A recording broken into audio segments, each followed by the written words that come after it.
To use Add Member Tag feature in WhatsApp, go to your App Store or Play Store and search for WhatsApp.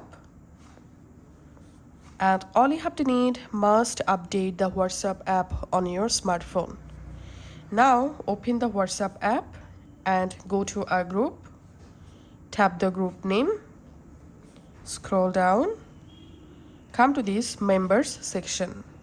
Here you will find yourself as a group member. Under your name you find Add Member Tag. So just tap on that and now share your role, title, or how you are known in this group. Your tag can see by all group members and anyone who joins. You can just type here like video editor